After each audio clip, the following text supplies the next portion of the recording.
Dar o meu percurso para chegar lá na Católica. Até mais. Muito obrigado, viu? Tchau, tchau. Abraço a todos. Doutora, então vamos Deu começar? certo então, né, Caio? Deu certo, deu certo.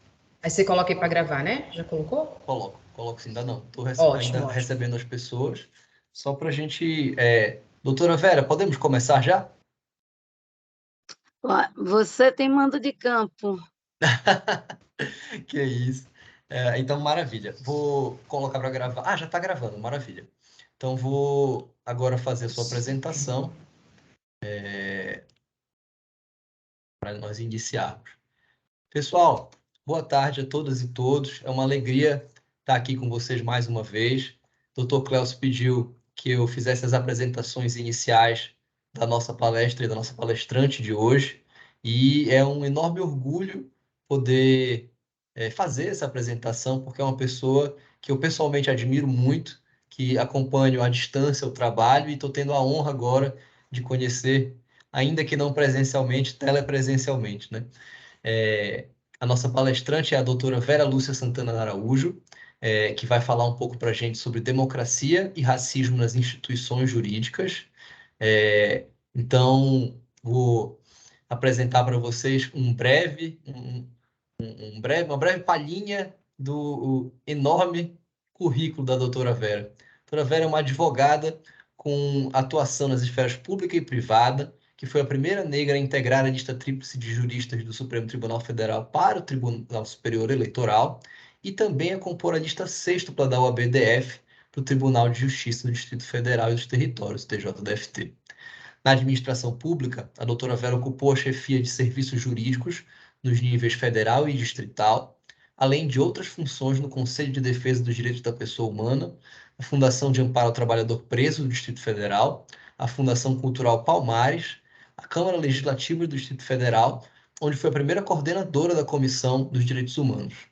Ela é consultora independente em projetos relacionados a questões quilombolas, é professora em cursos de atualização e formação de operadores do Sistema de Segurança Pública, é ex-conselheira da Comissão de Anistia Política e do Conselho Nacional de Combate à Discriminação e hoje compõe a Comissão Executiva Nacional da Associação Brasileira de Juristas pela Democracia, a ABJD, compõe também a Comissão Nacional de Direitos Humanos da OAB Nacional e a Comissão Brasileira de Justiça e Paz da CNBB.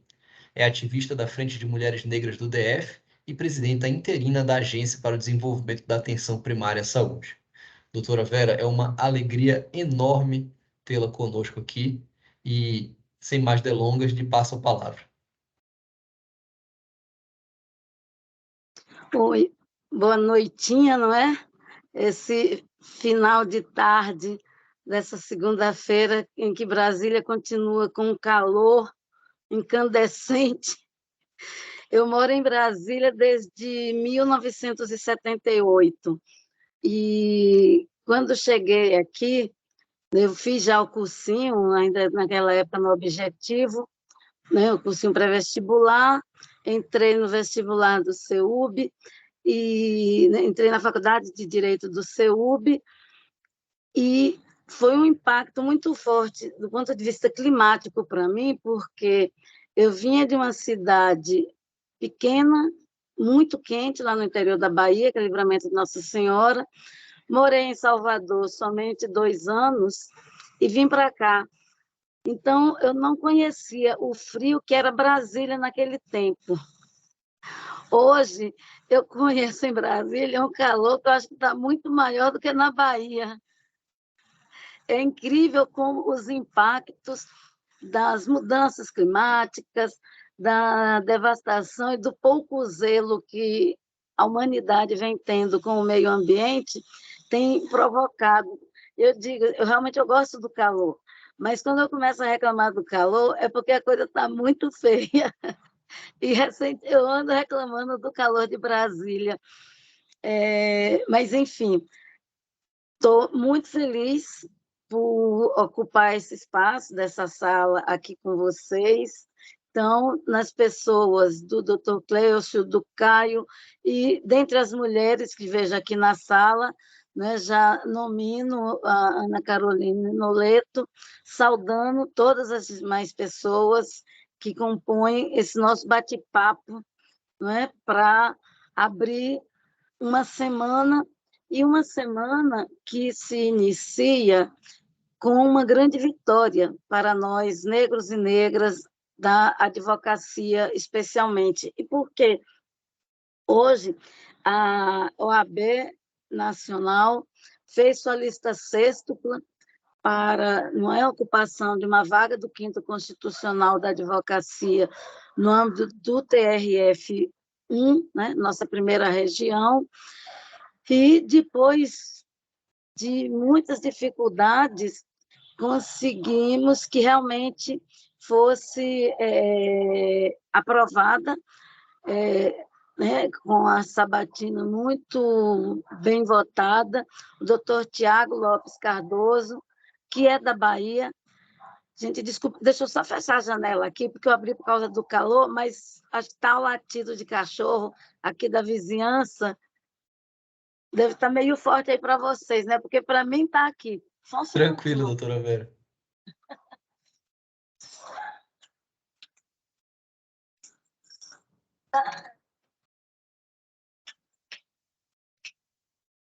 Mas, enfim, e não pode reclamar, e não ia nem no meu prédio, no prédio em frente, tem uns cachorros, e esse horário eles costumam, sabe, um late e os demais acompanham, mas, enfim, o doutor Tiago Lopes Cardoso é um advogado com uma destacada atuação na área do direito da saúde e foi incluído hoje na lista sêxtupla.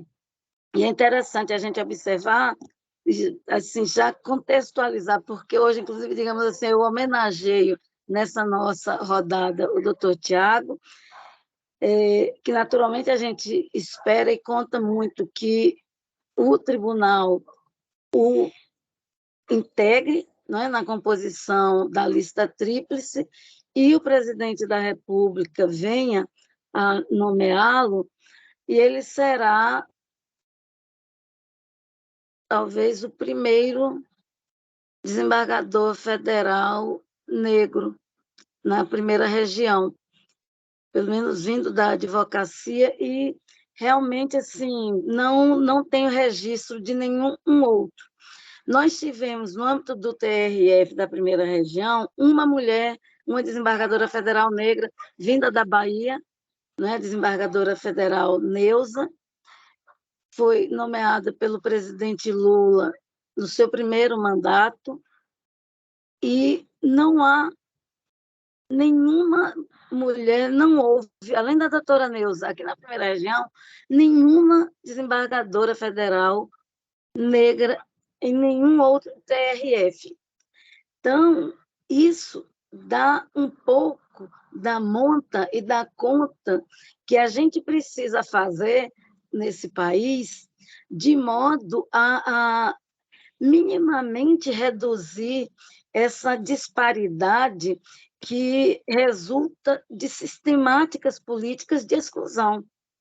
Então, assim, a gente vai ter a oportunidade de abordar um pouco mais o funcionamento do conjunto das carreiras jurídicas que compõem o sistema de justiça e, notadamente, em como, quando tudo se afunila para o judiciário, como são esses manejos.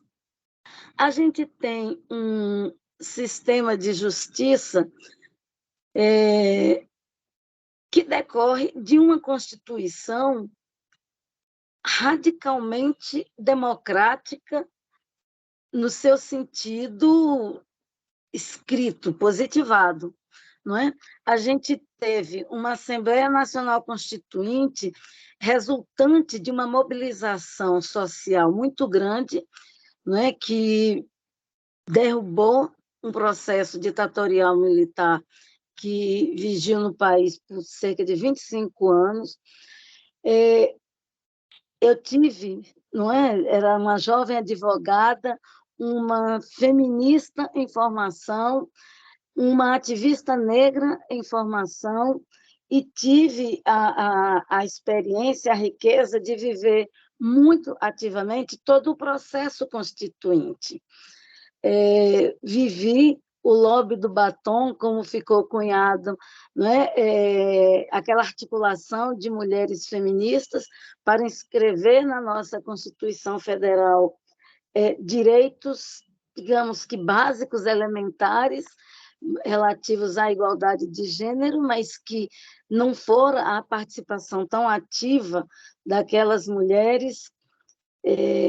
Já tínhamos, na época, o Conselho Nacional dos Direitos da Mulher, que era um órgão de governo, mas que fazia um papel catalisador muito grande de mobilização de feministas pelo país afora.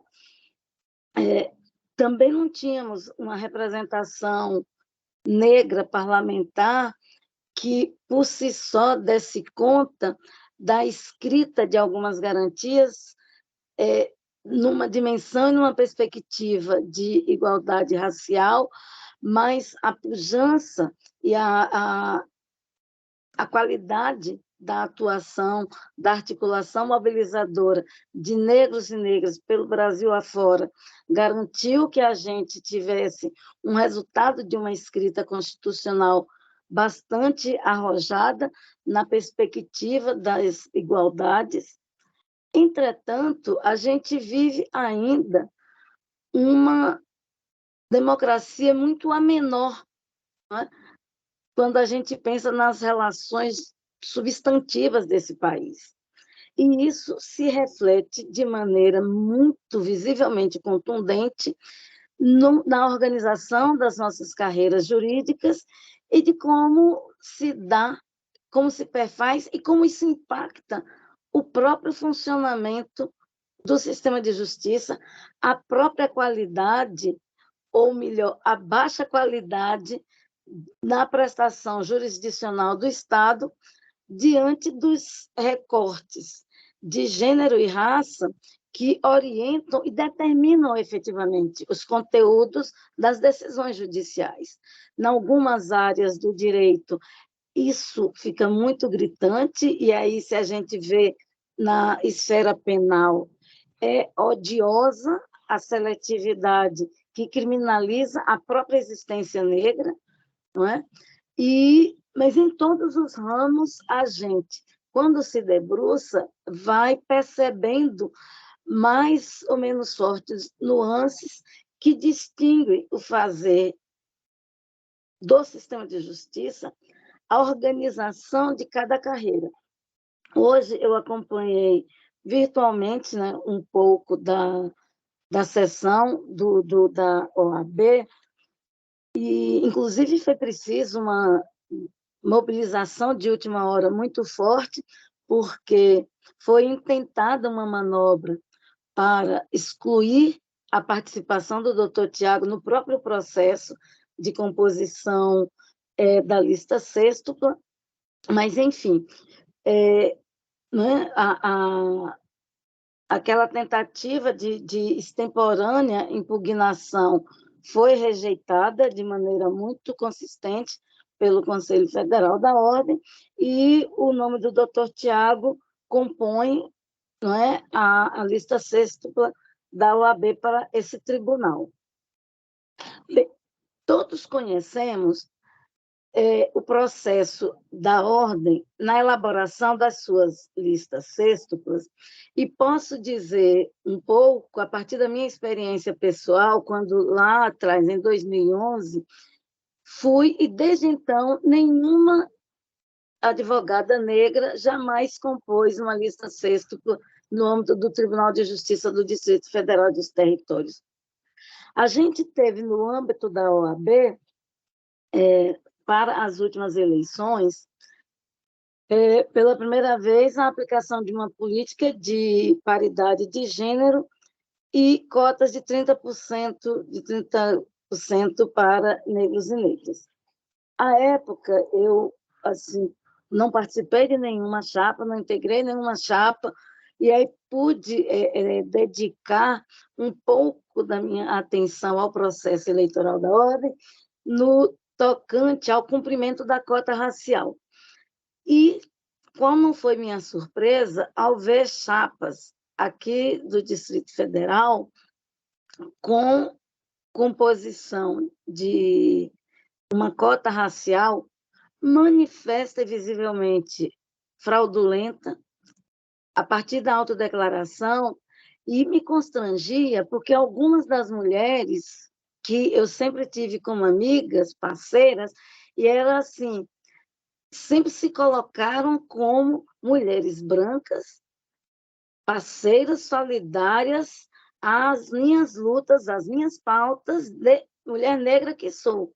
Então, eu contava com a solidariedade delas, mas não com as suas integrações nas mesmas agendas, de vez que elas não se viam, não se colocavam como mulheres negras. E aí, de repente, quando eu vejo na inscrição de algumas chapas, a gente não acredito, sabe? Aquela coisa, e, assim, e me deu uma certa dor pessoal, porque eram mulheres que eu tinha na mais alta conta de parceria e solidariedade real. E o que acontece? Quando a gente frauda no âmbito da OAB uma chapa, a gente provoca um impacto muito forte, porque a OAB tem assento nas bancas examinadoras de todos os concursos das carreiras jurídicas. Então, se a gente internamente, como advogadas e advogados, não nos comprometemos com a cota da própria categoria, isso naturalmente se reflete na não fiscalização, na não exigência, no cumprimento das cotas, no âmbito dessas carreiras jurídicas, de todos os concursos, de todas essas carreiras jurídicas. Então, isso significa que a gente, quando tiver mais adiante uma indicação, por exemplo, de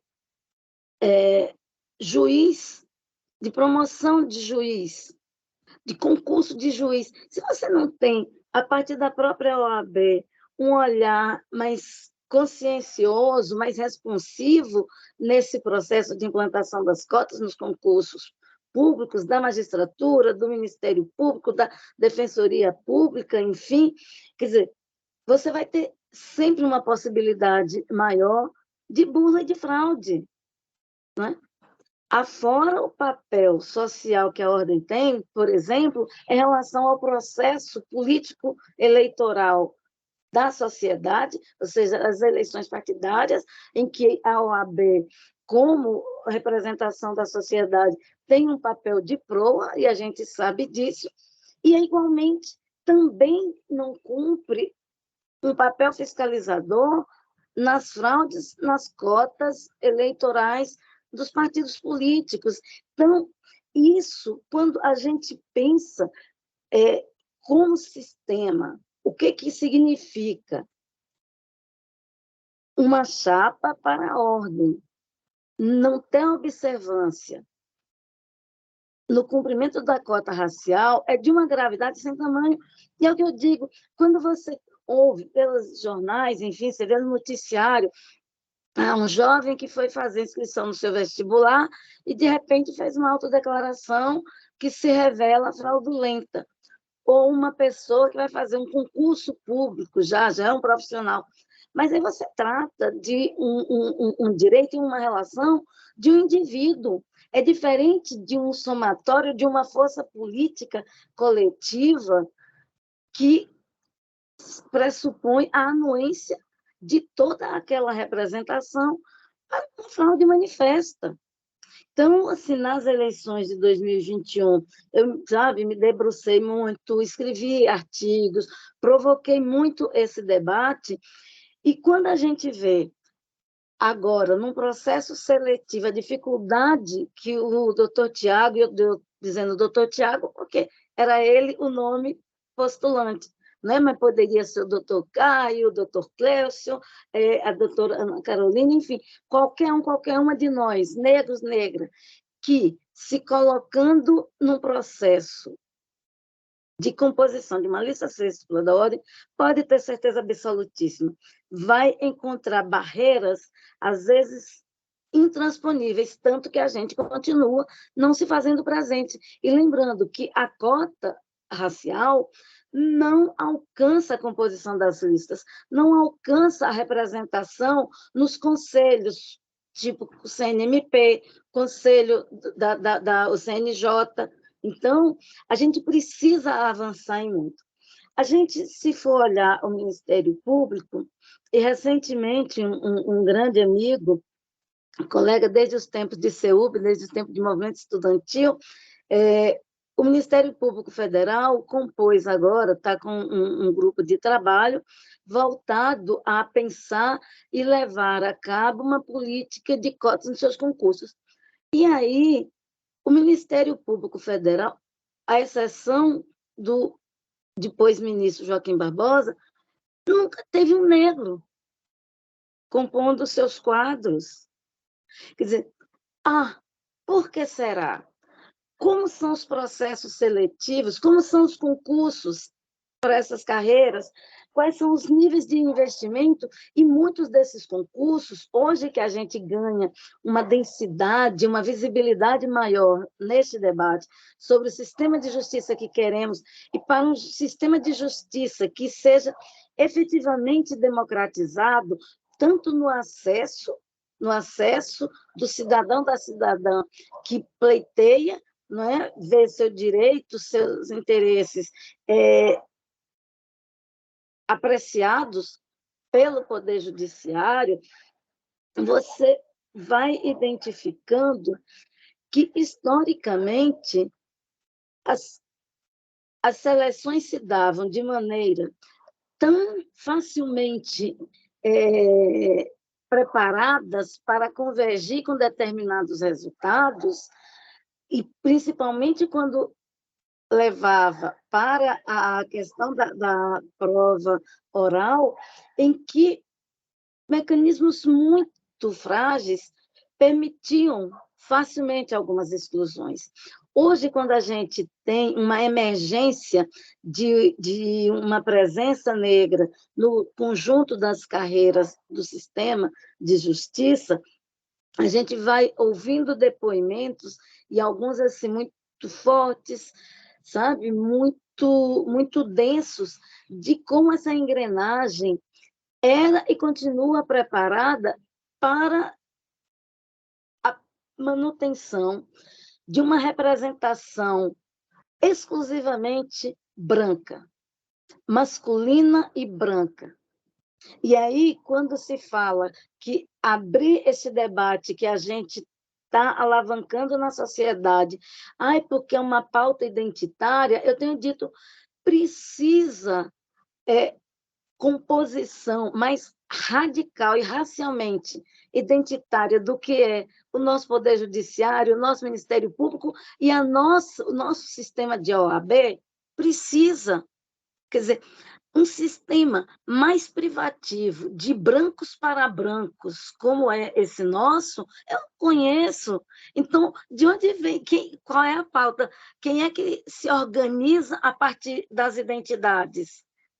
É quem detém esse poder e não aceita e resiste às diversidades, ou somos nós que estamos promovendo a diversidade? Somos nós que estamos postulando a pluralidade, e postulando uma pluralidade que não é uma criação nossa, não é por mero diletantismo de qualquer um ou qualquer uma de nós. É uma pluralidade que constitui a essência da nossa carta, da nossa Constituição Cidadã. É importante a gente compreender que essas organizações, que essas pautas hoje tão consistentemente elaboradas, elas não são fruto, digamos assim, da minha vaidade ou do meu carreirismo, da minha dimensão individual de ascensão. Não, muito antes, pelo contrário, é o compromisso da Constituição Federal. Compromisso este que jamais foi observado por qualquer um dos nossos poderes.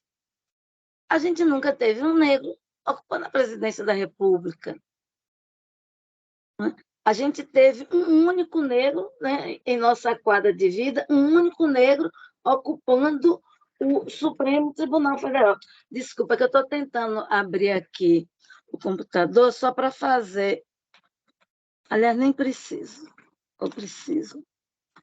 Doutora Vera, se a senhora precisar me enviar alguma coisa para que eu coloque na tela, podemos fazer. Não, nem é que eu sou muito primária, rasteira mesmo no tecnológico, e eu não sei se é alguma coisa que eu desconectei, que não estou conseguindo pegar, nem estou achando aqui, mas daqui a pouco eu me organizo, eu acho.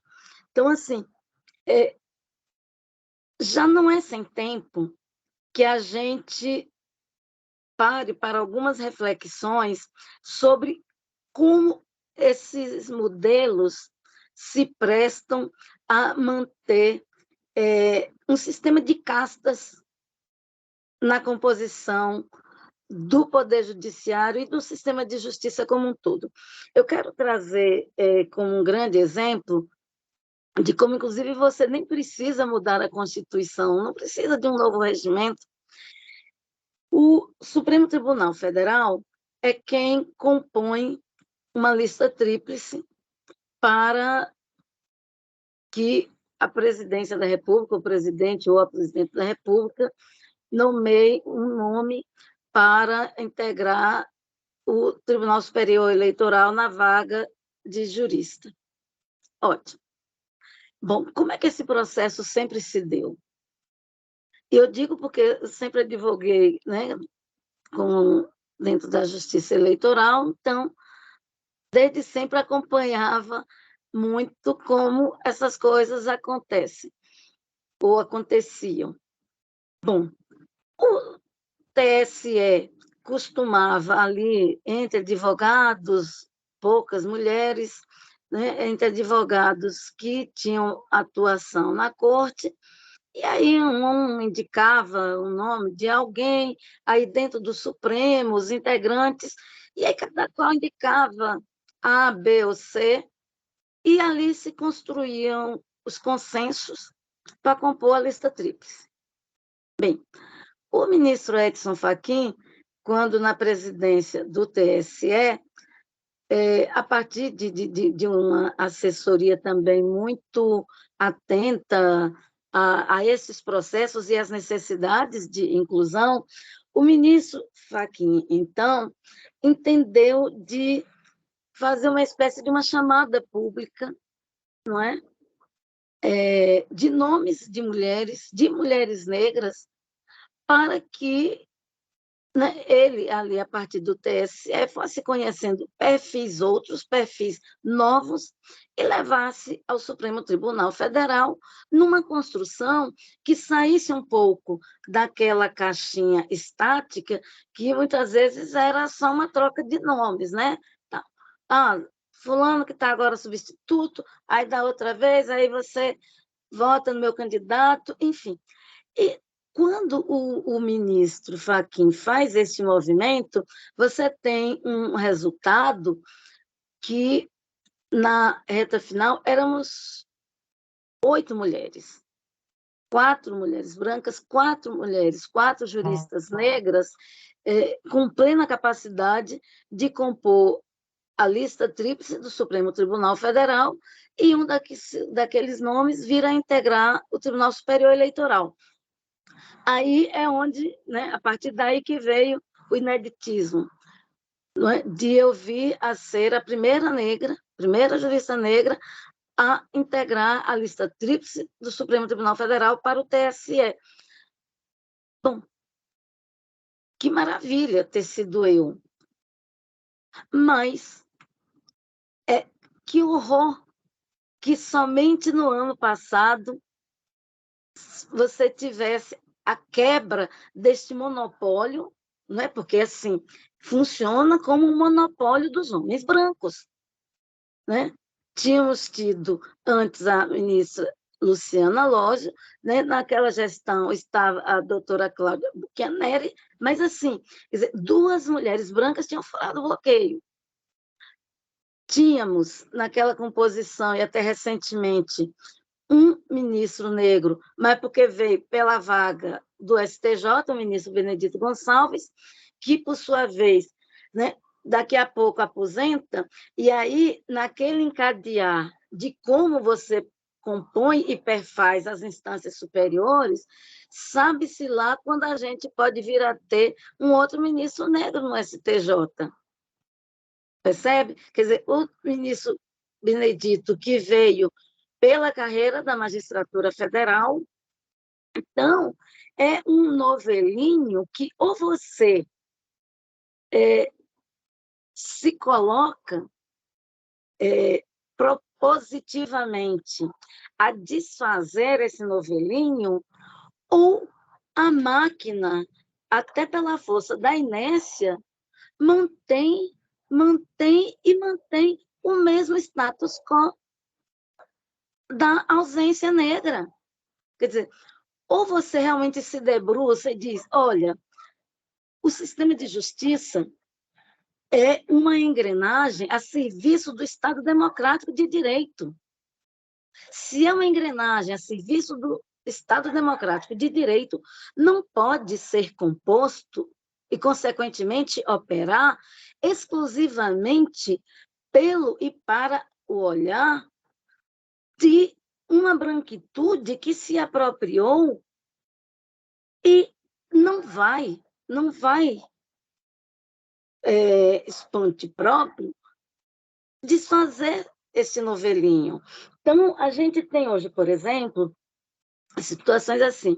O Supremo Tribunal Federal tem, felizmente, não é, alargado a composição das assessorias dos gabinetes dos ministros, e você tem, né, hoje, juízes, juízas, negros e negras, e que começam a fazer um movimento diferente a partir das assessorias negras compondo gabinetes de ministros no Supremo Tribunal Federal.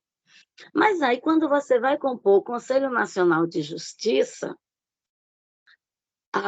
cadê? Não temos.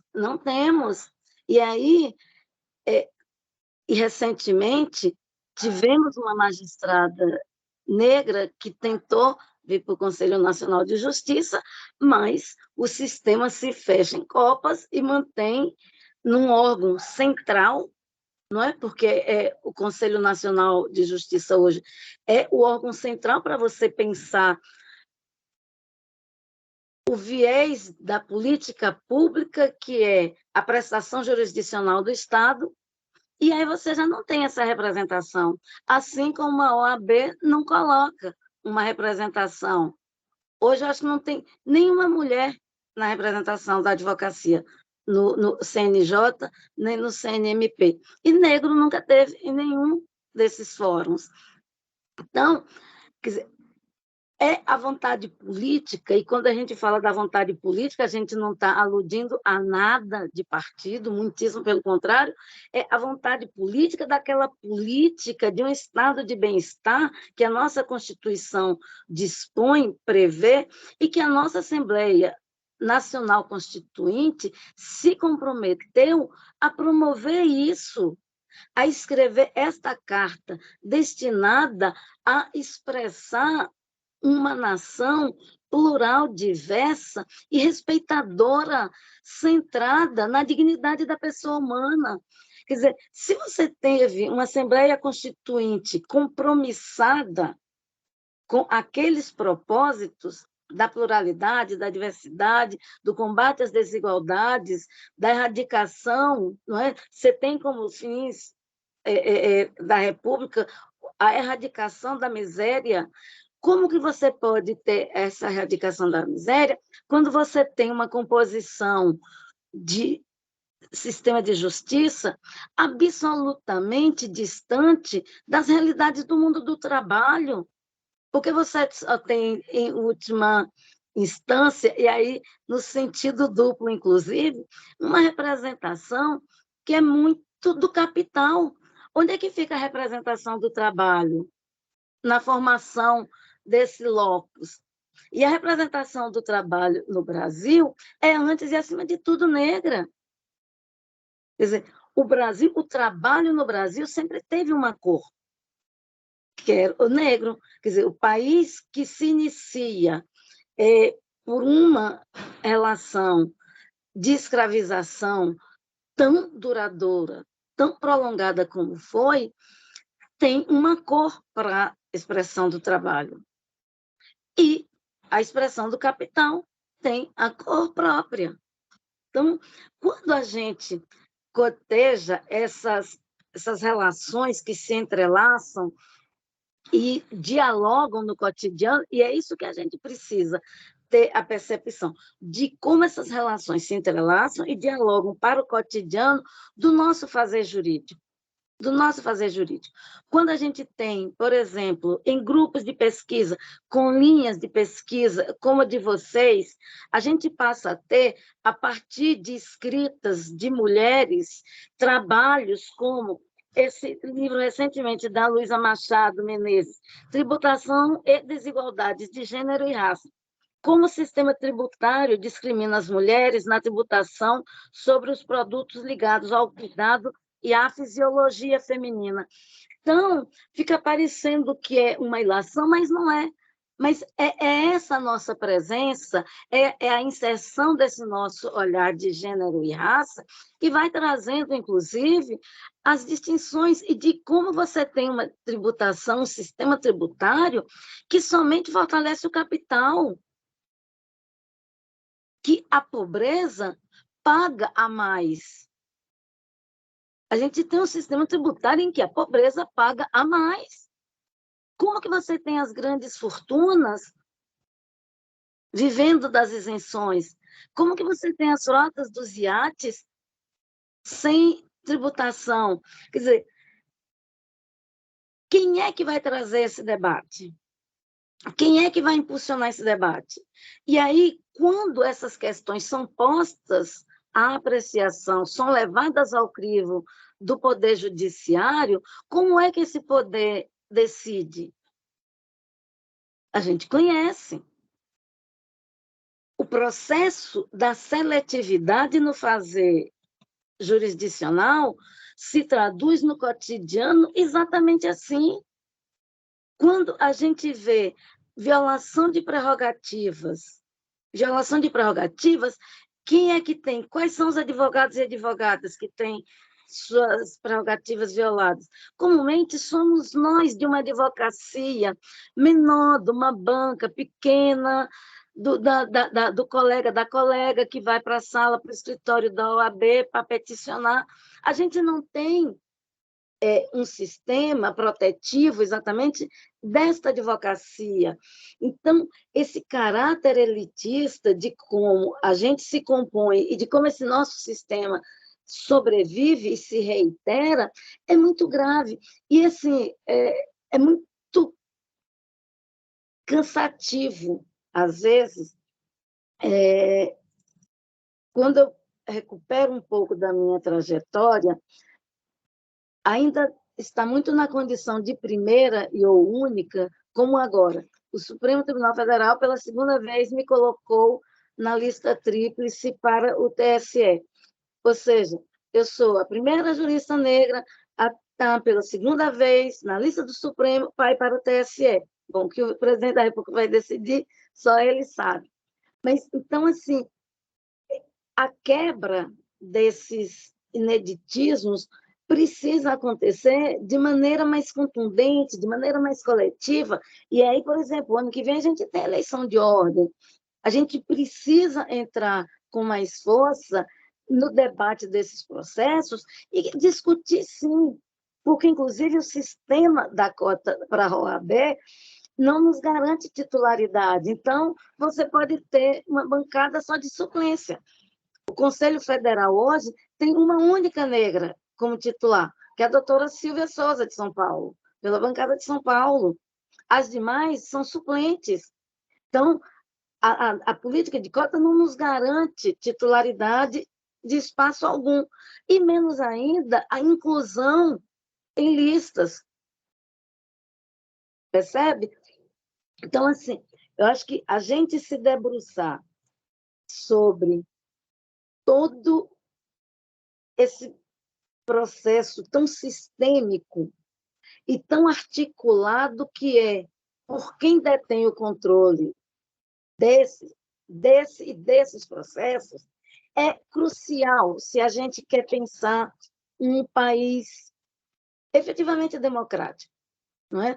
Quer dizer, uma democracia retórica formal, como temos numa Constituição que chega aos seus 35 anos, em que ainda é preciso você fazer uma lei para falar da equidade de gênero para fins de remuneração para o trabalho igual entre homens e mulheres.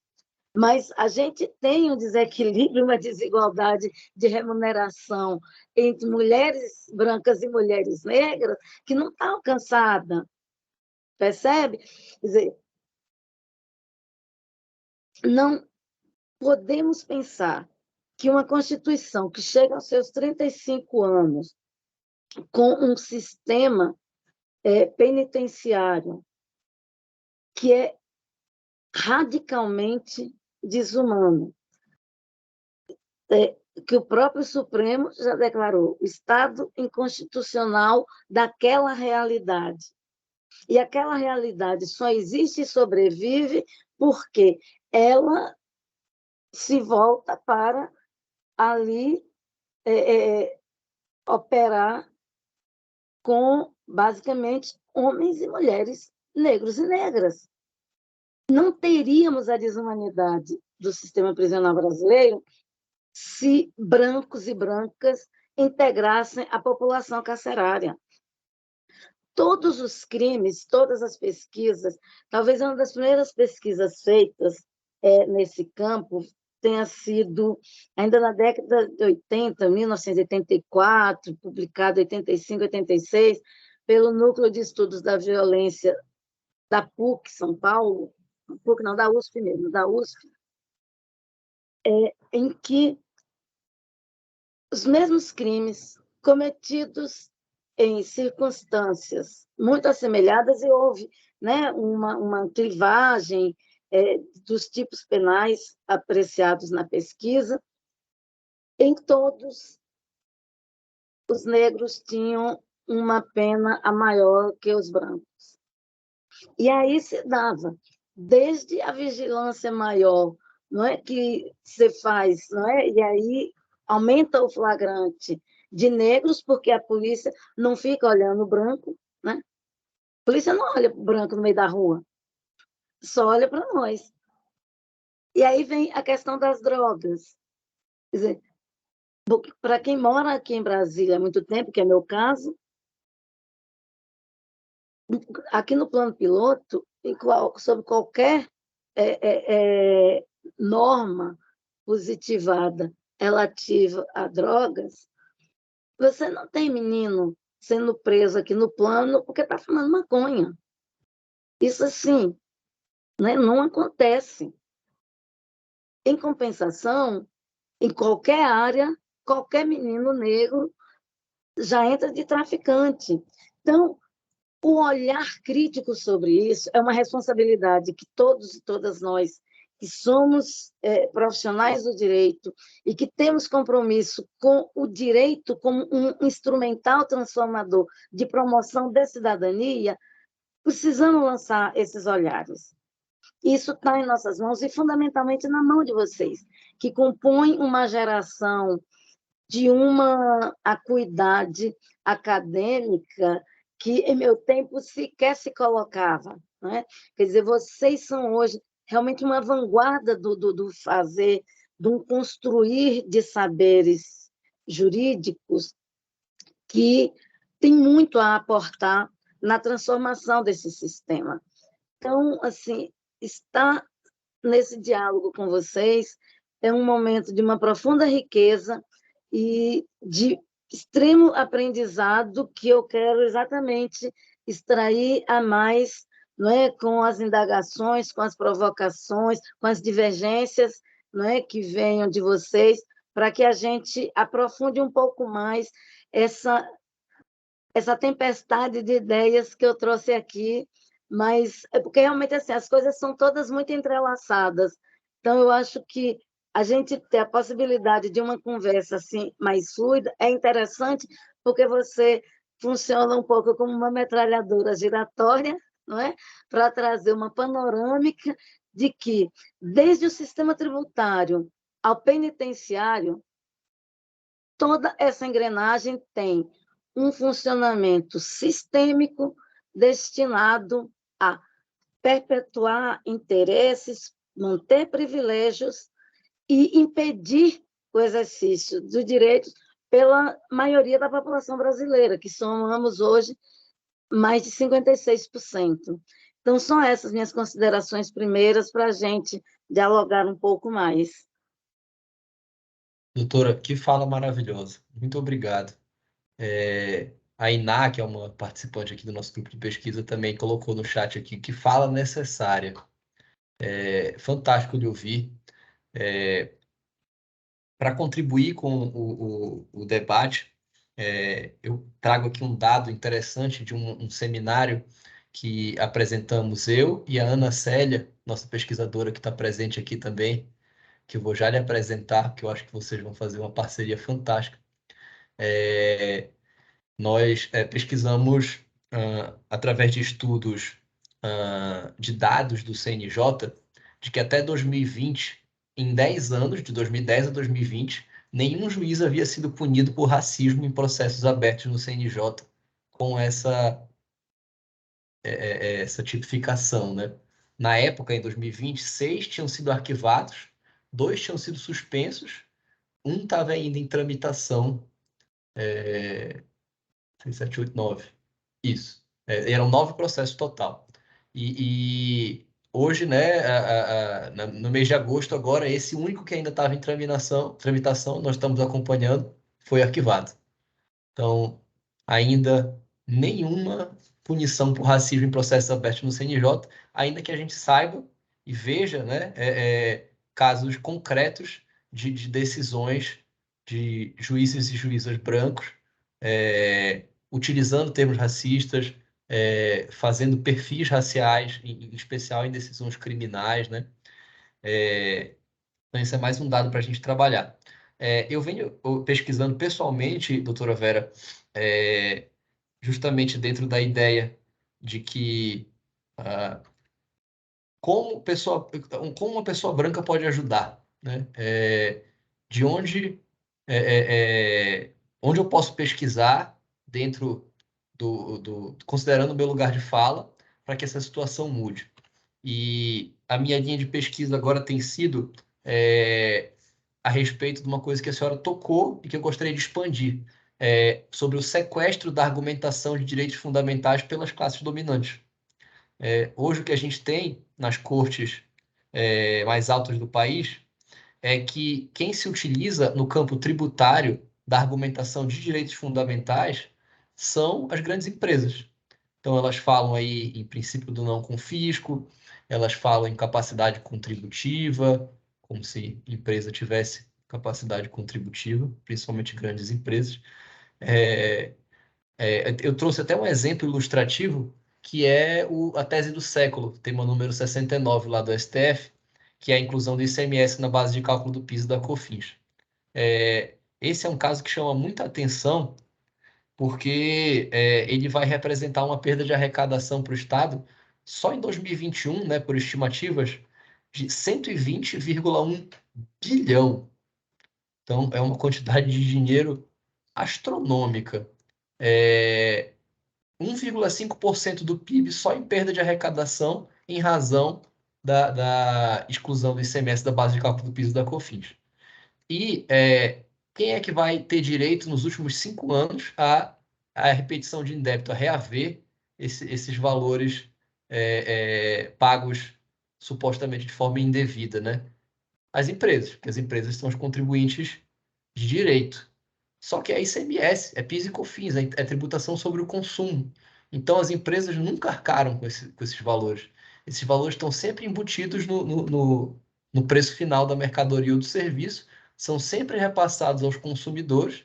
Então, a empresa que utilizou a argumentação de direitos fundamentais no STF para ganhar essa causa, que vai fazer jus à repetição de indébito por ser contribuinte de direito, e é o que o CTN fala,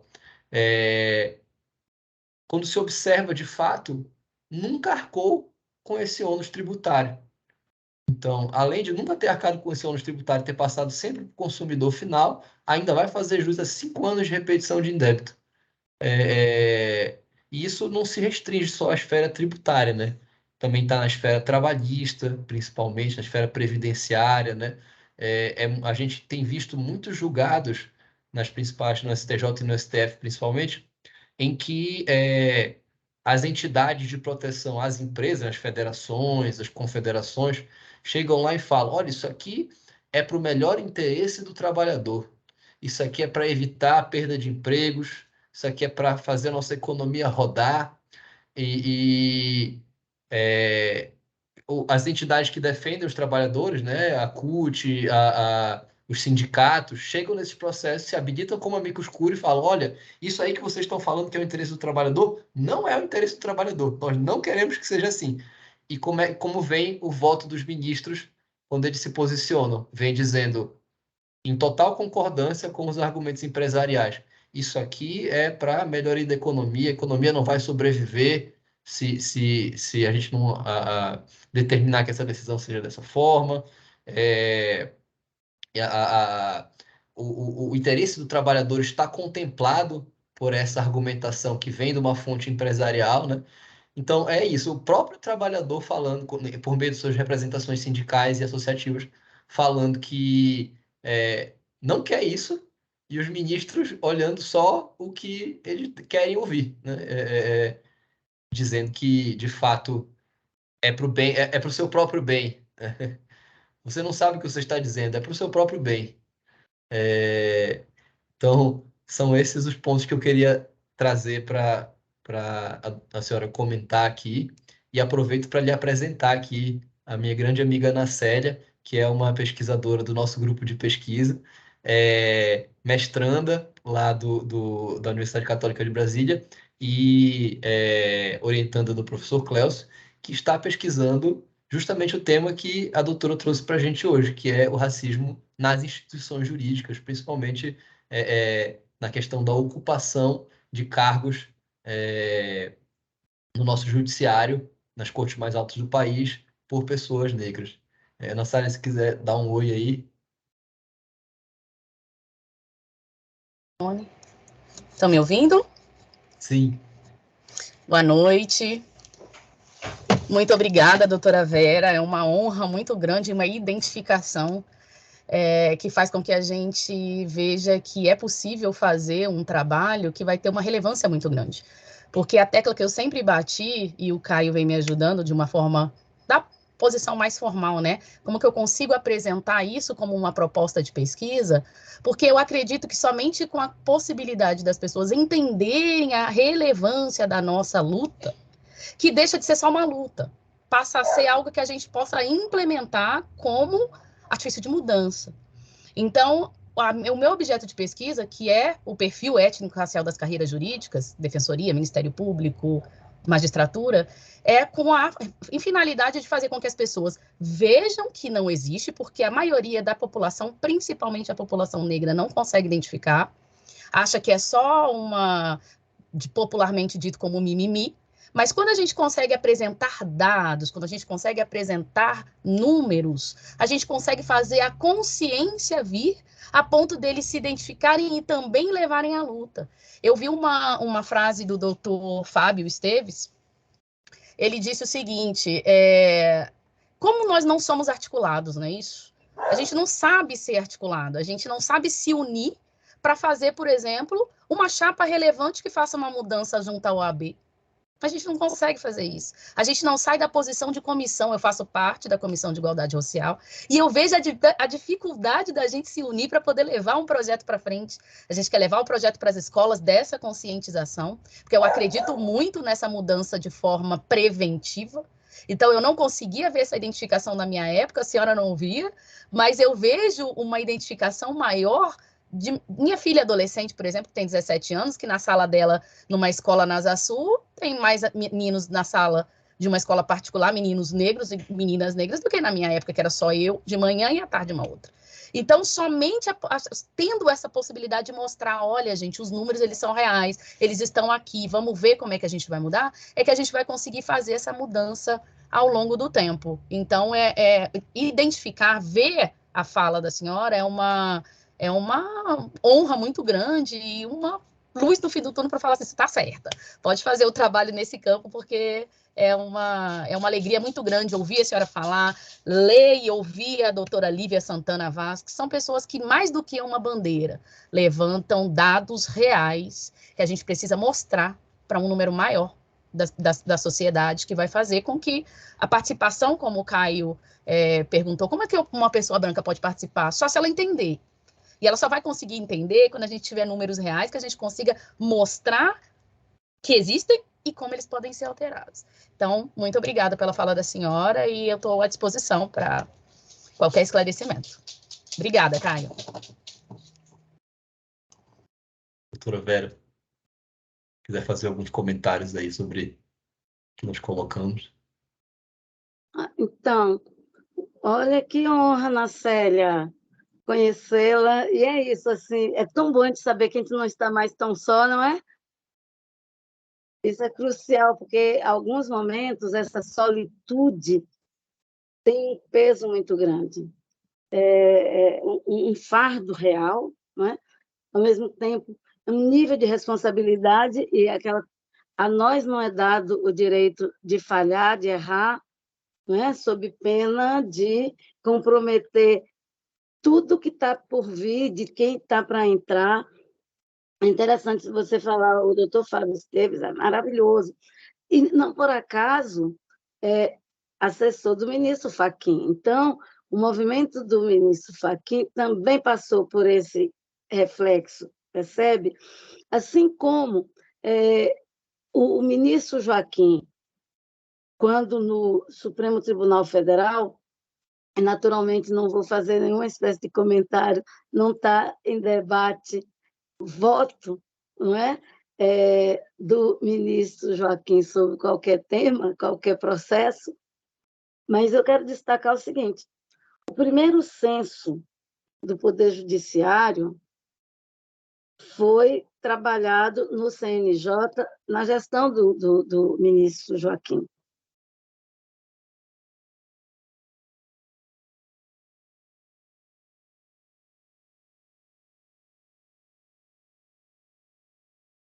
Oi, desculpa. Estão me ouvindo? Sim, doutora, perfeito. Estamos sim. Viu? Então, assim, e foi o Poder Judiciário quem, de fato, deu uma largada nesse processo de reflexão, e aí, digamos, de uma autorreflexão sobre desigualdades raciais no sistema de justiça, lógico, no Poder Judiciário. Então, o CNJ e a OAB é que está na rabeira deste processo. Nós não temos um censo sobre a advocacia negra brasileira.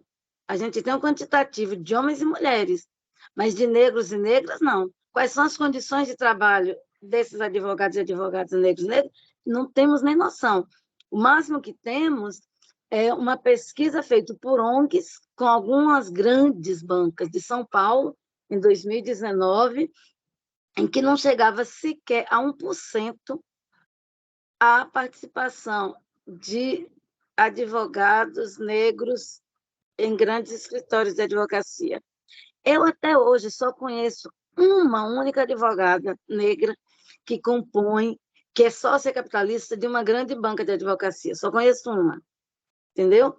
Então, a OAB nos deve esta realidade sobre nós, nos deve. Então, o ministro Joaquim, na presidência do Supremo e assim, do CNJ, foi quem fez o primeiro censo. E isso veio parametrizando alguns movimentos, ainda que muito lentos, mas, enfim, no Poder Judiciário. E outro dia eu ouvia acho que alguma coisa, alguém até recuperando o voto do ministro Gilmar Mendes, quando da votação da constitucionalidade, né, do julgamento da constitucionalidade da política de cotas, em que não fora a presença do ministro Joaquim Barbosa compondo o tribunal àquela época, talvez não tivéssemos a aprovação da constitucionalidade. A presença de um ministro negro e os diferenciais que ele trazia para fazer aquela construção, entendeu? Foi que fez, né? E isso, assim, realmente, eu lembro bem, porque recentemente alguém, né, recuperou isso, não sei se numa live, enfim, né, o ministro Gilmar Mendes, viu? Fazendo referência explícita à contribuição do ministro Joaquim para conformar seu entendimento. Quer dizer, quando você traz um mínimo da alteridade para o seu convívio, para o seu universo, para o seu coletivo, por óbvio que isso produz impactos. Naturalmente que isso te faz mais sensível e mais atento e mais atenta. Tem um caso, esses dias até dizia que poderia ter sido chamado, assim como a gente tem a lei Júlia Matos, a lei, enfim, lei CAO, a lei que equipara o crime da injúria racial ao crime de racismo, poderia tranquilamente se chamar Lei Heraldo Pereira. E aí por quê? E eu fui advogada do Heraldo, né? Eu fiz a assistência do Ministério Público num processo foi, digamos assim, rumoroso à época, porque era um processo por racismo, por crime de racismo, contra o também jornalista Paulo Henrique Amorim. E aí era interessante porque, como Paulo Henrique Amorim tinha um blog de muita aceitação por pessoas no nosso campo, mais progressista, não é? Mais democrático, e o Heraldo, muito a expressão, né, do sistema da Rede Globo, e aí, né, quem nunca gritou, o povo não é bobo, baixa a Rede Globo, né? Então, tinha uma polarização de que, assim, as pessoas, quando sabem, como? Mas Paulo Henrique Amorim, exatamente, o Paulo Henrique Amorim, que era um democrata no seu blog, mas que tinha no seu papel como jornalista dentro da Record a mesma toada de todo e qualquer jornalista de um grande grupo de comunicação, e no caso da Record, que é mais agravada que o Sistema Globo, em função da força evangélica, e aí, inclusive, na promoção, né, de discurso de intolerância religiosa, tanto que você tem diversos processos que tem a TV Record como polo passivo em crimes de intolerância religiosa, enfim. E nesse processo do Heraldo, que veio depois a constituir, né, o precedente da equiparação da injúria racial ao crime de racismo, e assim ser a injúria imprescritível e inafiançável, e depois veio o projeto de lei que se tornou lei, consolidando este entendimento. Eu digo que poderia ter se chamado Lei Heraldo Pereira, porque foi exatamente o caso Heraldo versus Paulo Henrique Amorim que gerou todo esse entendimento numa construção jurisprudencial junto ao STJ, o Supremo, até se tornar numa lei própria. Então, assim, se você não tiver alguém, e aí, doutor Caio, como você dizia, assim, do que pode se fazer, e chamar para essa sensibilidade a maior, e aí você ir envolvendo uns e outros atores, atrizes do universo, do mundo do sistema jurídico, você realmente tem muito mais dificuldades. E essa provocação, doutora Ana Célia, que o juiz Fábio Esteves lhe fazia sobre a questão, né, da OAB, é que é um processo que a gente precisa estar mais atenta realmente, sabe? Quer dizer, o ano que vem tem eleição e vamos ver que agenda, que plataforma a gente coloca para o debate com o conjunto das chapas, quais são os compromissos reais que essa chapa quer se propor. E aí você compor como uma força política real. E aí o ponto 1 é: não há fraude na autodeclaração.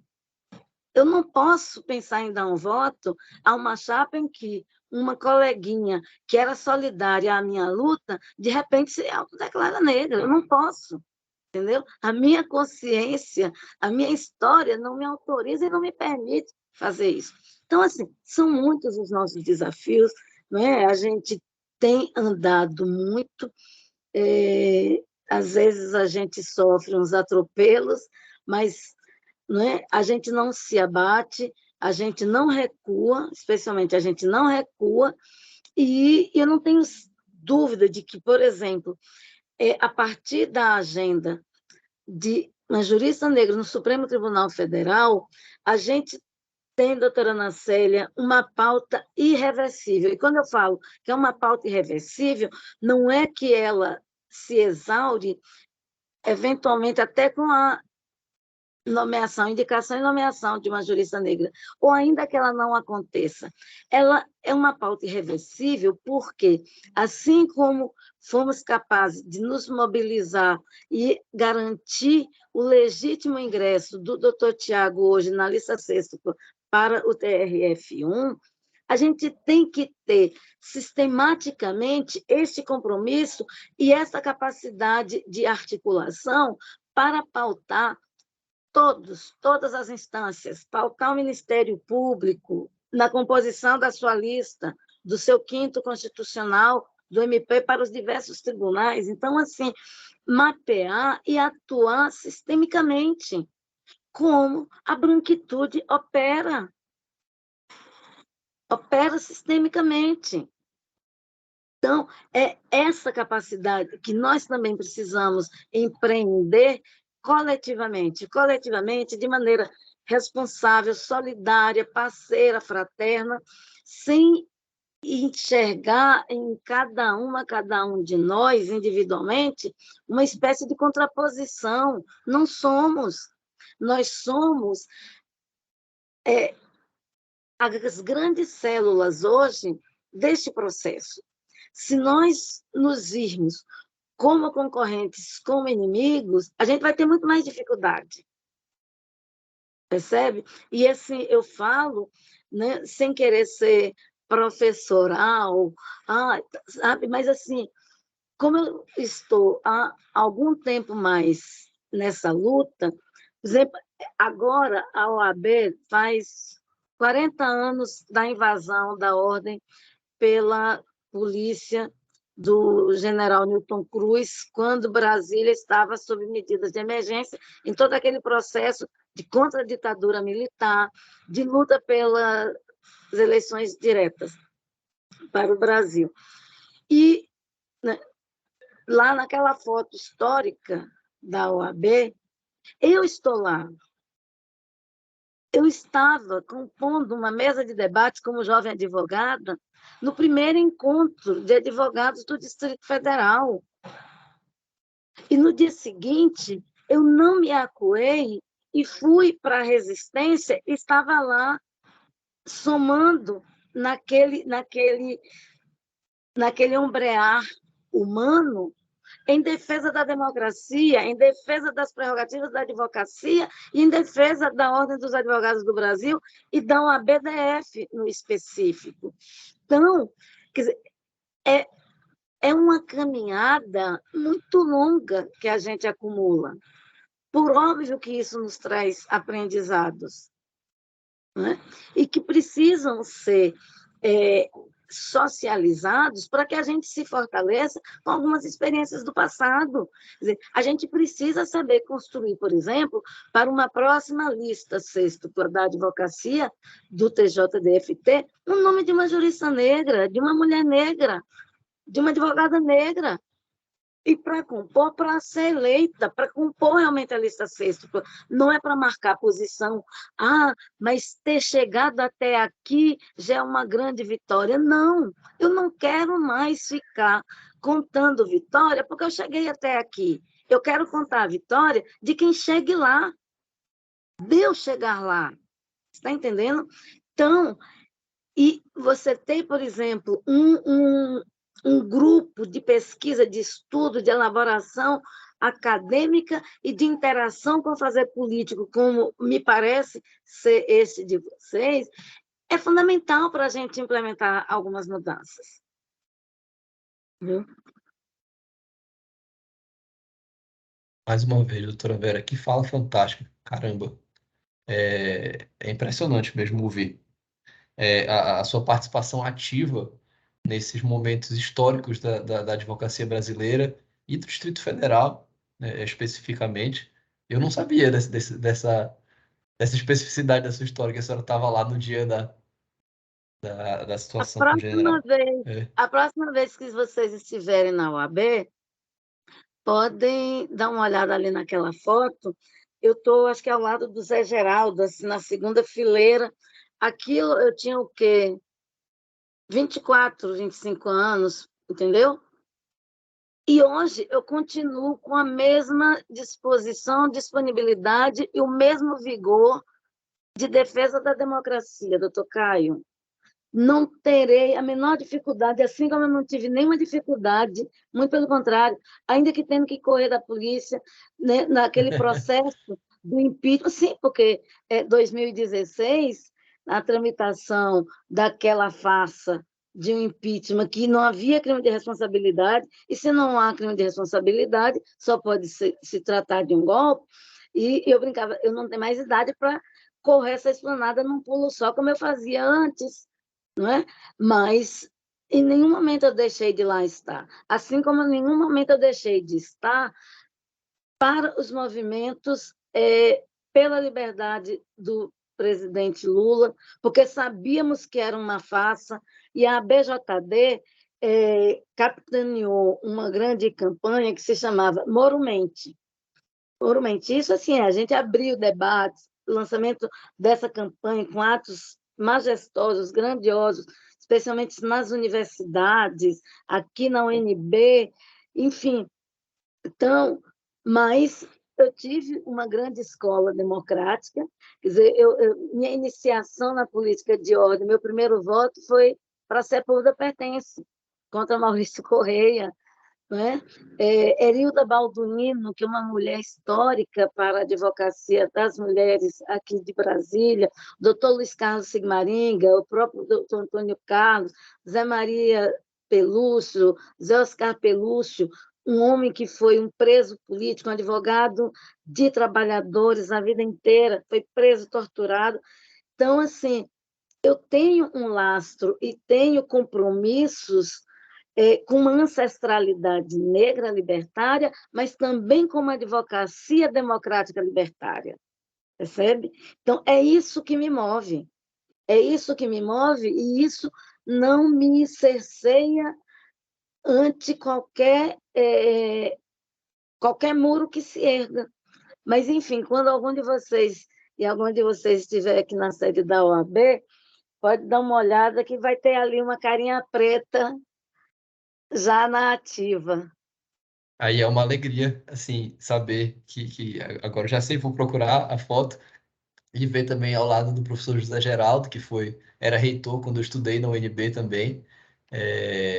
E, assim, isso só me mostra o valor de um ponto que não é tão falado, mas que eu acho importantíssimo na construção de uma luta conjunta de pretos, de brancos e de todos que quiserem participar, que é a convivência não hierarquizada com pessoas diferentes. A doutora falou da situação do ministro Gilmar, quando ele citou num voto que a própria presença do ministro Joaquim Caio, Barbosa... desculpa, só um segundinho, eu acho que minha irmã tocou aqui a campanha, só um segundo, eu só vou Claro, virar claro. a porta. Meio segundo. Tá bom.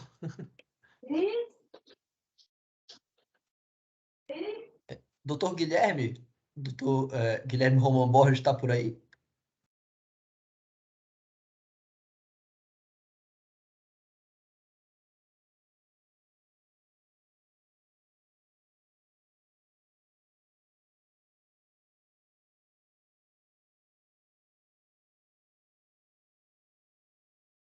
Vamos aguardar a professora, a doutora Vera, voltar. Acho que palestra fantástica, hein, gente? Puxa vida.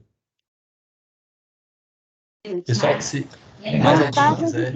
Vantagens e desvantagens do diálogo virtual, né? Também É tem, isso. e como eu estou sozinha em casa, estou com a companhia, era eu ou era eu? É isso, sem problemas, doutora. Então, eu dizia que comentava aquela fala da senhora a respeito que o ministro Gilmar Mendes admitiu em sua posição que a própria existência do ministro Joaquim Barbosa ao seu lado ali naquela discussão o fez ver a coisa diferente e votar de uma determinada forma. Ali eles tinham a mesma hierarquia, ambos ministros do Supremo, e extrapolando esse entendimento até para as coisas mais simples da vida, né?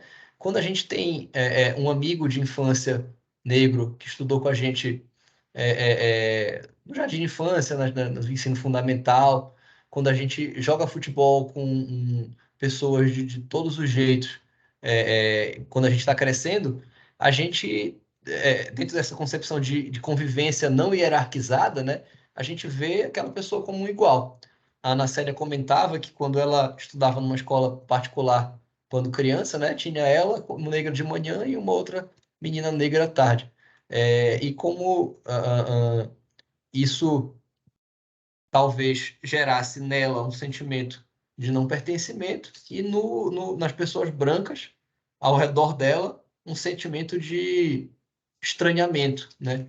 Quando se a gente aos poucos fosse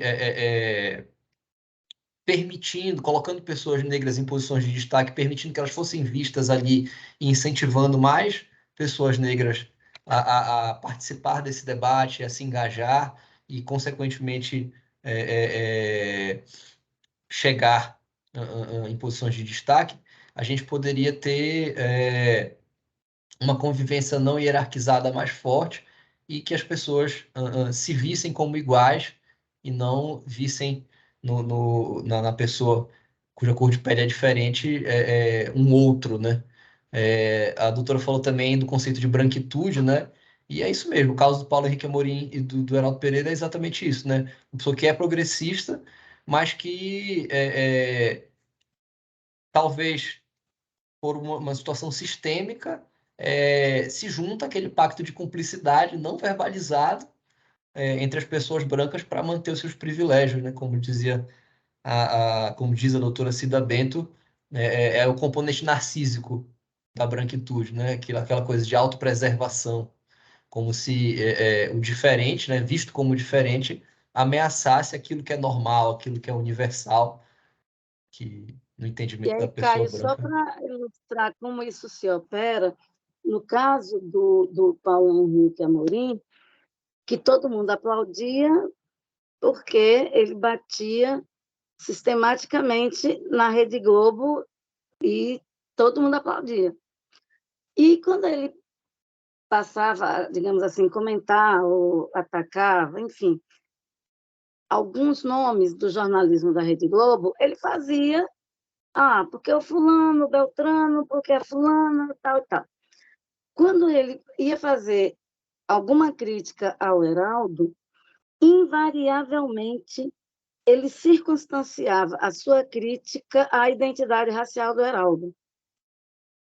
Desde uma posição de subalternidade, dentro do sistema, numa virulência de comparar, às vezes, assim, de fazer paralelo com Marcola, sabe, uma coisa assim que era a época, né?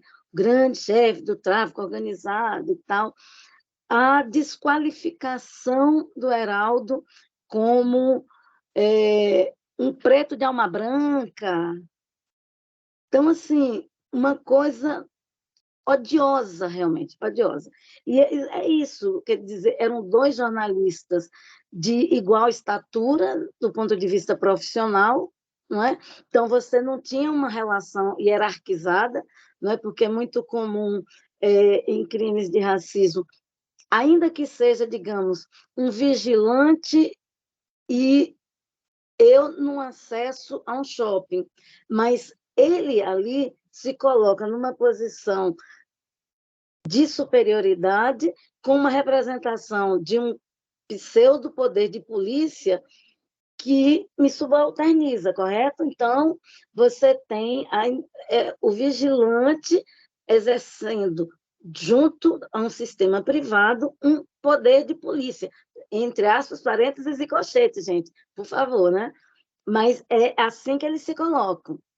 Não é à toa que facilmente eles nos matam, né? Vide o caso do Beto em Porto Alegre e tantos outros, né? No supermercado da Bahia, em que dois homens, né? Era o tio e um sobrinho e tal. Enfim, então se hierarquiza a tal ponto que naquele exercício de um pseudo-poder de polícia vira o senhor da vida e da morte. E para nós, a sentença de morte é fácil se executar, né? Então, o Heraldo e o Paulo Henrique não tinham uma relação, né, de hierarquia. Não era um jornalista de renome com um foca, um iniciante, não. Eram dois jornalistas de ponta, né, de duas grandes redes de televisão do país. Mas ele, em seu blog, invariavelmente, ele não conseguia se reportar ao Heraldo sem um qualificativo desqualificador da identidade negra do Heraldo. Impressionante, doutora. Então, realmente, apesar da conversa não hierarquizada ter seu valor, muitas vezes nem ela é suficiente para quebrar esse componente sistêmico, né? Doutora, eu queria lhe apresentar também a uma outra pesquisadora aqui do nosso grupo de pesquisa, que está com a mãozinha levantada, que é a Isabela Dantas, advogada e mestre também em Direito pela Católica, que desenvolve pesquisas muito, muito bacanas. Isabela, a palavra está contigo. Vocês me escutam? Sim. Ai, que bom. Queria agradecer ao Caio, né, pelas palavras, pela introdução. E, assim, também agradecer à doutora Vera pela presença, pelas palavras aqui, que estão sendo, com certeza, de grande valia para todos nós. É muito importante, muito interessante a gente estar aqui tendo a oportunidade de ter essas discussões, especialmente diante de um cenário político que se desenhou ao longo aí dos últimos anos.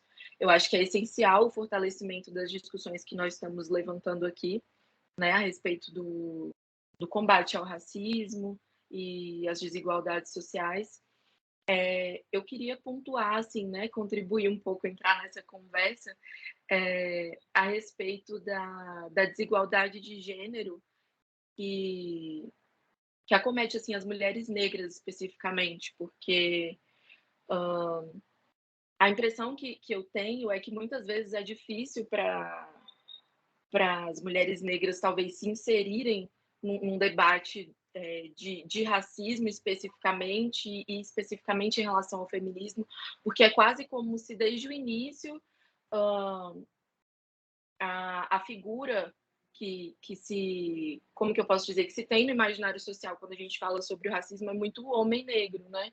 E no feminismo, muitas vezes, a mulher branca. Então, é quase, assim, eu até peço licença, porque eu sempre gosto de fazer essa ressalva, que eu não me considero como uma mulher negra, não acho que eu esteja no meu lugar de fala, mas como muitas vezes eu já conversei isso com o professor Cléucio, eu entendo que, embora não seja o meu lugar de fala, eu estar abrindo espaço e pesquisando, enfim, de alguma forma sobre isso, é também uma forma de eu contribuir, independente de não ser uma mulher negra, de ser apenas uma mulher.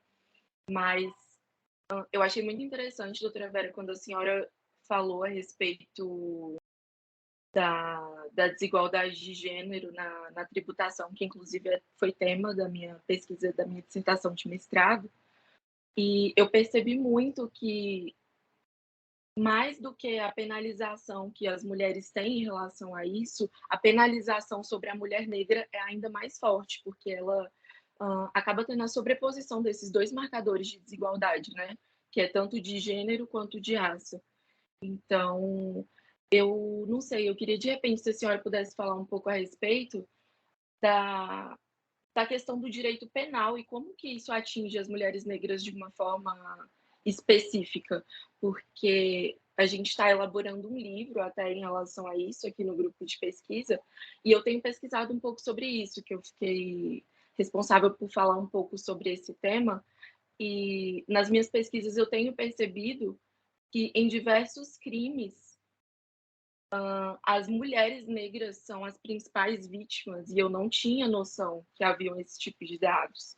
Por exemplo, em relação à violência sexual, em relação a injúrias raciais e crimes de racismo e etc., a mulher negra acaba sendo a maior vítima desse tipo de crime. Em relação também ao encarceramento, eu acho muito interessante a gente acrescentar esse olhar de gênero acima da discussão acerca do racismo, porque se a gente para pensar que a maior população carcerária é a negra, de que forma isso atinge especificamente as mulheres? Tanto no caso delas mesmas serem presas, quanto no caso de seus companheiros, seus maridos, seus filhos, enfim, que estão sendo encarcerados, que estão sendo alvo dessas operações policiais, enfim. Então, eu acho que a gente tem que discutir mais a esse respeito, quando a gente trata as discussões de racismo, discutir mais a respeito desse recorte de gênero, né?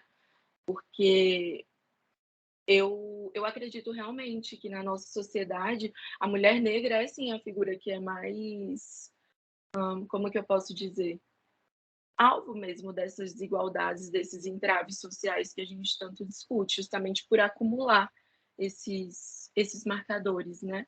Então, não sei, só queria trazer mais enfoque para esse aspecto do gênero. Isabela, fico super feliz de te conhecer, ainda aqui nessa sala virtual. Quero dar um abraço aqui para a companheira Cleide Martins, que entra agora também na nossa sala. Ela é da coordenação do nosso núcleo da BJD no Distrito Federal e é coordenadora de uma rede muito importante, né, que é a rede Lawfare Nunca Mais. Sobre tuas colocações, tuas provocações, Isabel, altamente pertinentes, assim, é importante a gente ver que a maior presença de mulheres negras no sistema prisional brasileiro é uma decorrência linear e natural de um sistema penal voltado à penalização da existência negra, da própria existência negra. Como eu comentava um pouco, né? Quer dizer, você tem... porque é mais fácil, inclusive, condenar um negro que um branco, porque você tem uma incidência de flagrantes muito maior em relação aos homens negros, porque eles são naturalmente vistos como suspeitos. Então, qualquer PM botou o pé na rua, estando ou não de serviço, ele vê um homem negro passando ao seu redor como um ser suspeito, não em relação a si, mas em relação à sociedade. Isso leva, e aí são todos os dados, né, que revelam a tal da guerra às drogas, política de combate às drogas, como uma grande ferramenta, um grande instrumental de aprisionamento, né, dos homens negros, da juventude negra, e aí é quase que inevitável uma mulher depois entrar, entendeu? Nessa correia de transmissão. Por quê? E aí você tem vários componentes que levam, até por uma relação de solidariedade, a que as mães, companheiras, irmãs acompanham mais a execução da pena do seu ente, né, que quer na condição de companheiro sexoafetivo, de filho, de irmão, enfim, né, de parente a qualquer título, e não raras vezes essa mulher ser submetida à prática de alguns atos criminosos, né?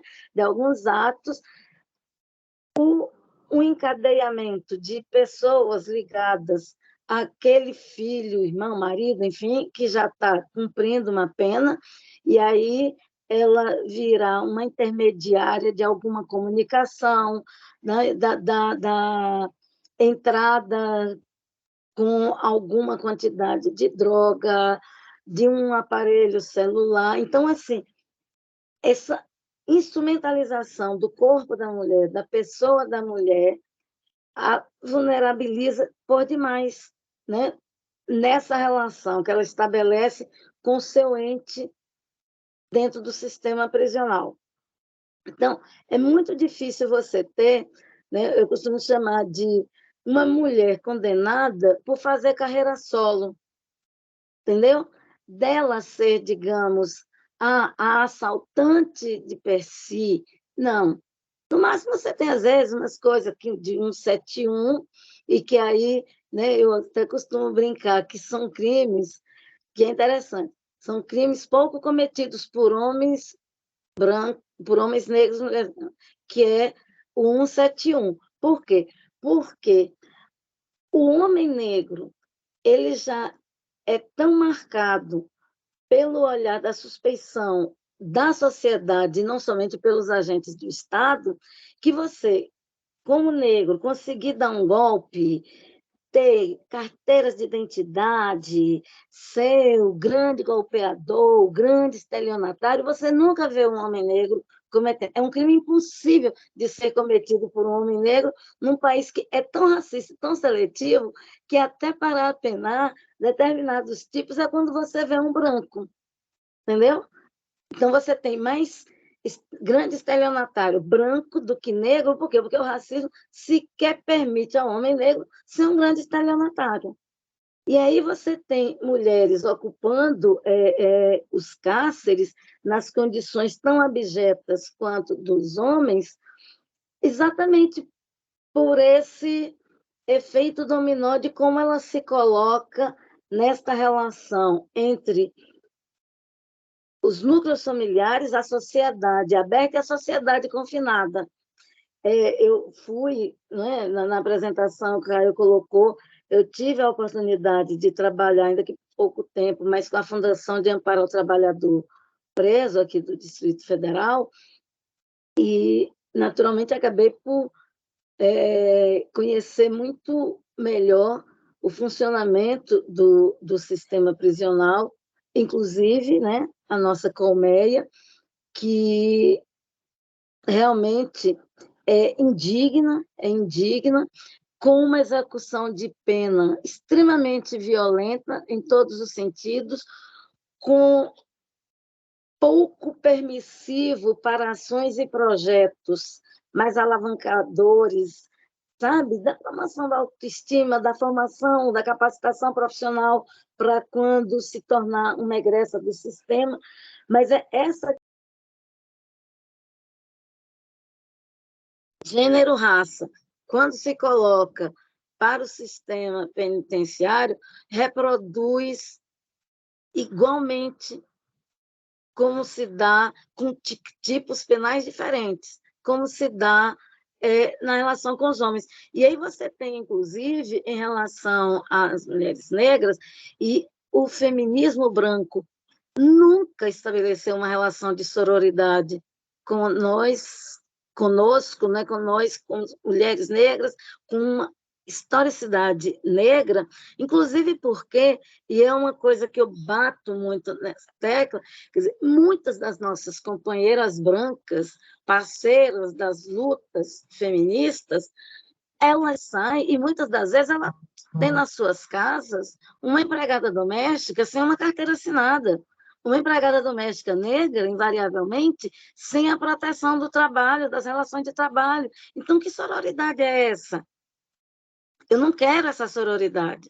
Eu não quero estar ao lado desta feminista branca que somente é discursiva para relações absolutamente elitizadas, que desconhecem, que desconsideram e que reproduz o desrespeito na relação que estabelece com suas empregadas domésticas, nos novos moldes, entendeu? Da escravização moderna.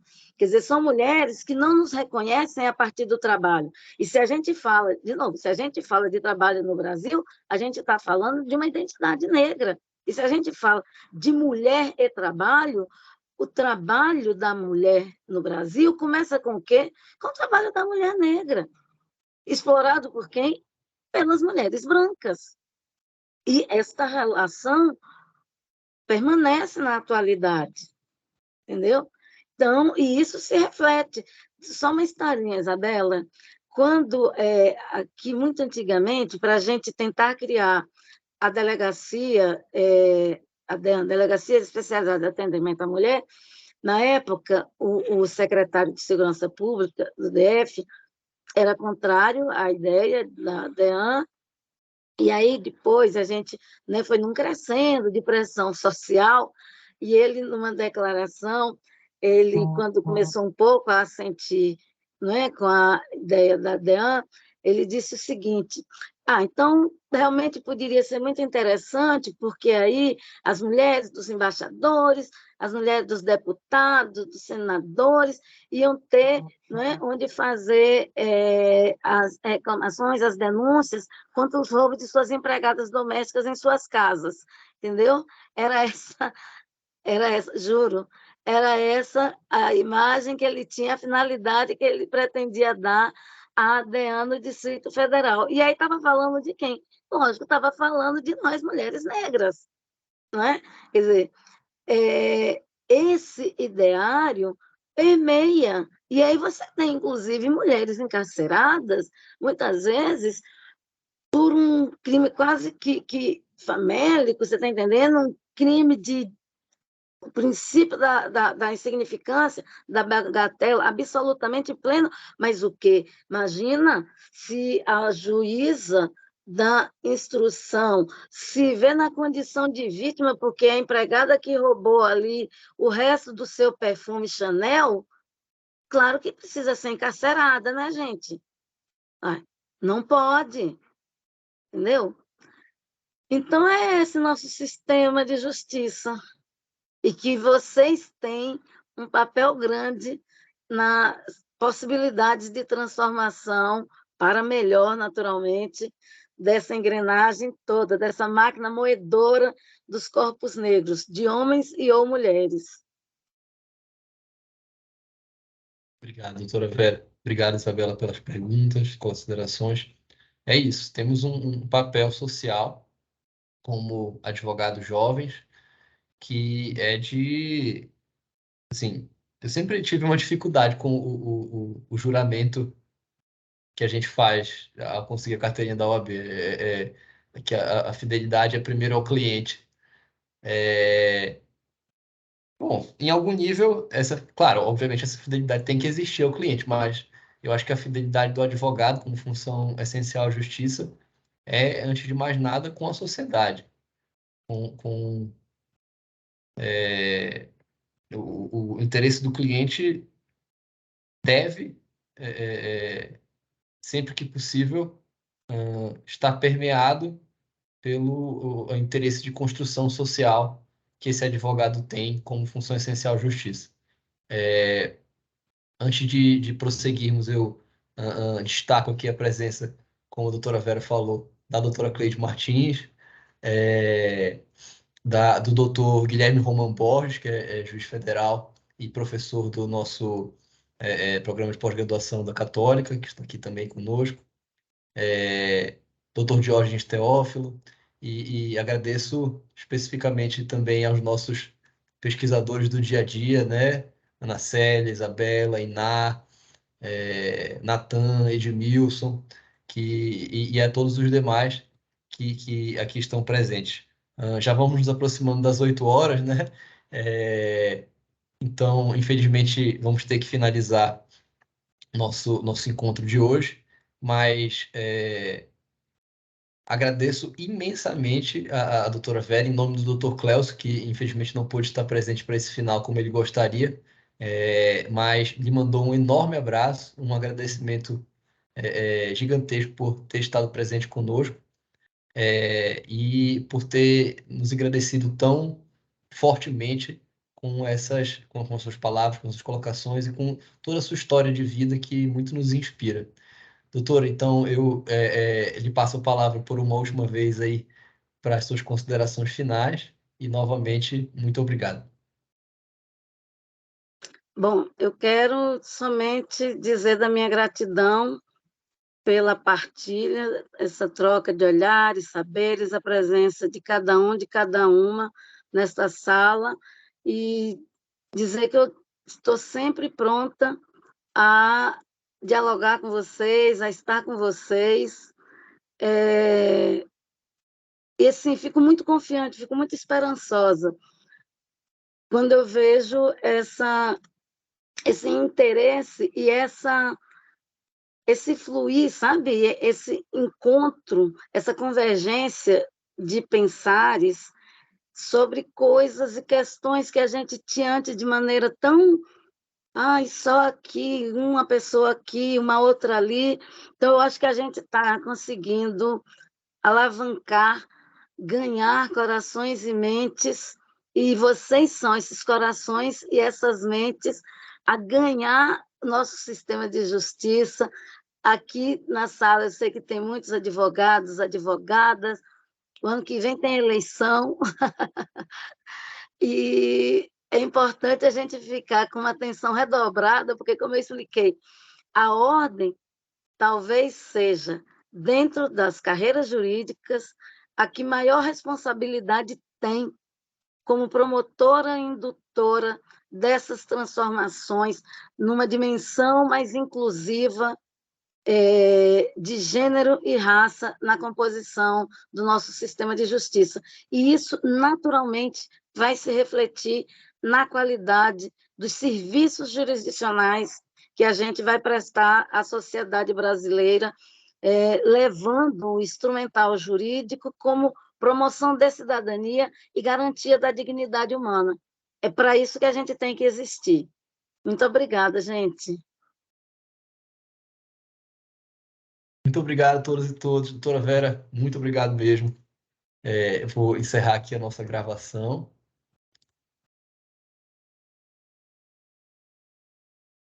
Prontinho. Nossa, que palestra